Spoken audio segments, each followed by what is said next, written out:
global investors managing $32 trillion issued a stark warning to governments at the UN Climate Summit on Monday, demanding urgent cuts in carbon emissions and the phasing out of all coal burning. Without these, the world faces a financial crash several times worse than the 2008 crisis, they said. The investors include some of the world's biggest pension funds, insurers and asset managers, and marks the largest such intervention to date. They say fossil fuel subsidies must end and substantial taxes on carbon be introduced. Ministers arrive at the UN Climate Summit in Katowice, Poland, on Monday for its crucial second week, when the negotiations on turning the vision of the Paris Agreement into reality reach a critical point, with finance for fighting global warming a key area of dispute. The long-term nature of the challenge has, in our view, met a zombie-like response by many, said Chris Newton, of IFM Investors, which manages $80 billion and is one of the 415 groups that has signed the Global Investor Statement.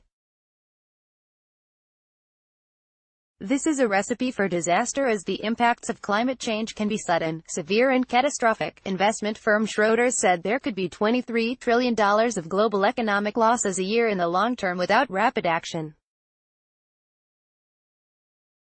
This permanent economic damage would be almost 4 times the scale of the impact of the 2008 global financial crisis. Standard & Poor's rating agency also warned leaders, climate change has already started to alter the functioning of our world. Thomas DiNapoli, of the $207 billion New York State Common Retirement Fund, another signatory, said taking action on global warming not only avoided damage but could boost jobs and growth. The low-carbon economy presents numerous opportunities, and investors who ignore the changing world do so at their own peril. Lord Nicholas Stern, of the London School of Economics, said, the low-carbon economy is the growth story of the 21st century, and it is inclusive growth. Without that story, we would not have got the 2015 Paris Agreement, but the story has grown stronger and stronger and is really compelling now. The U.S. Trump administration will hold its only event at the UN summit on Monday and is expected to promote clean coal. But Stern said Trump's suggestion that action on climate change was a jobs killer was dead wrong. Stern said, you don't create jobs for the 21st century by trying to whistle up jobs from the 19th century. A key demand of the Global Investor Statement is to phase out coal-fired power stations across the world.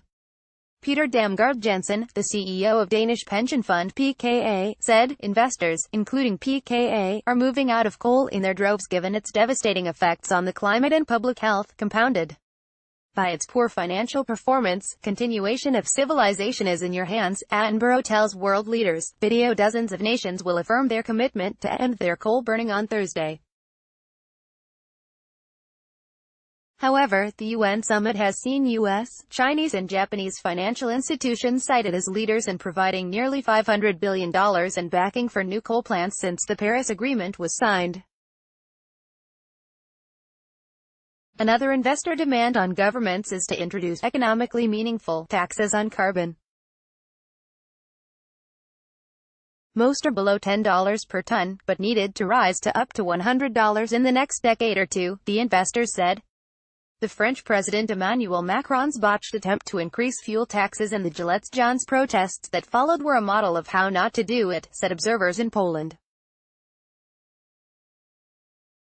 It failed to take people along with them, accompanying the policy with social measures to allow citizens to embrace the opportunities of the transition and ride out the challenges, said Camilla Bourne, of advisors E3G. The host government of the climate summit, Poland, is heavily reliant on coal and is stressing the need for a just transition for workers in the fossil fuel industry. The investors include some of the globe's largest pension funds, such as CalSTRS and ABP, and insurers, including Aviva, AXA and Zurich. They also want an end to subsidies for coal, oil and gas, which the IMF rates at $5 trillion a year and which the G20 has been promising to tackle for a decade. This measure alone could cut global CO2 emissions by 10% by 2030, according to a UN report released in time for the Poland summit. The investors said current national pledges to cut carbon would lead to a catastrophic 3C of global warming and that plans must be dramatically increased by 2020. For developing countries, finance is the critical enabler of increasing ambition, said Niranjali Amarasinghe, of the World Resources Institute. UN climate summits are frequently dogged by disputes over the $100 billion a year that rich nations have promised to poor ones by 2020 to tackle climate change. Direct government funding and private company finance were needed, Amarasinghe said. It is really great when private sector is out there saying, we are going to invest in climate-friendly activities.